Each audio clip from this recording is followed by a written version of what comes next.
দেশের জনপ্রিয় সঙ্গীত শিল্পী হৃদয় খান, যিনি কাজের পাশাপাশি ব্যক্তিজীবন নিয়েও আলোচনায় এসেছেন বহুবার।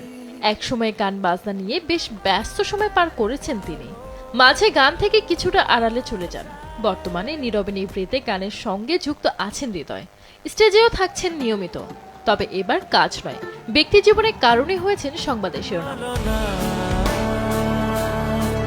দাম্পত্য জীবনে আবারও ছন্দপতন হয়েছে হৃদয় খানের। এবার গায়কের তৃতীয় সংসারেও ভাঙনের সুর। জানা যায় অনেক আগেই নাকি স্ত্রী হুমায়রার সঙ্গে বিচ্ছেদ হয়েছে তার। বহুদিন ধরে একসাথে নিচে থাকছেন না দুজন। বিয়ের কয়েক বছরের মধ্যেই হৃদয় খানের আচরণ ও জীবন যাপনে অতিষ্ঠ হয়েছেন হুমায়রা, তাই তাকে বাধ্য হয়ে ডিভোর্স দিয়েছেন তিনি। বিচ্ছেদ হলেও পুরো বিষয়টি দুই পরিবারই গোপন রেখেছে। এমনকি বিষয়টি নিয়ে এখনো আনুষ্ঠানিক কোনো ঘোষণা দেননি এই দম্পতি। বরং বিচ্ছেদ প্রসঙ্গে হৃদয় খানের সঙ্গে যোগাযোগ করা হলে বিষয়টি খুব সেন্সিটিভ বলে এড়িয়ে যান। এর আগে নিজের যে বয়সে বড় দেশের জনপ্রিয় মডেল ও অভিনেত্রী সুজানা জাফরকে বিয়ে করেছিলেন হৃদয় খান। সেই খবর প্রকাশে আসতেই চারিদিকে হইচই পড়ে গিয়েছিল। 2015 সালের 1 আগস্ট সুজানাকে বিয়ে করেন এই সঙ্গীত শিল্পী, কিন্তু সেই সংসার স্থায়ী হয়নি। 2016 সালে 6 এপ্রিল বিচ্ছেদের পথে হাঁটেন তারা।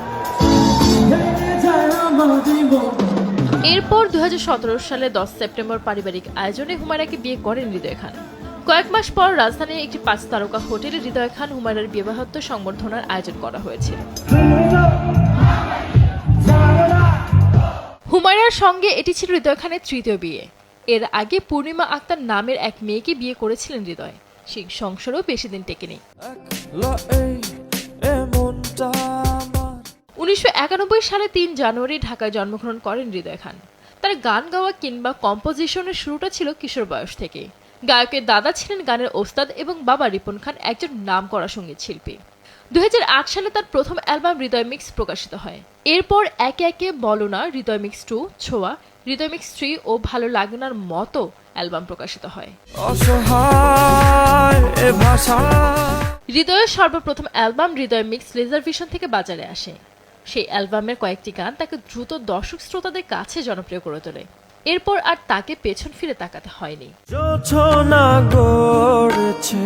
সঞ্জিত আক্তার, দেশ টিভি।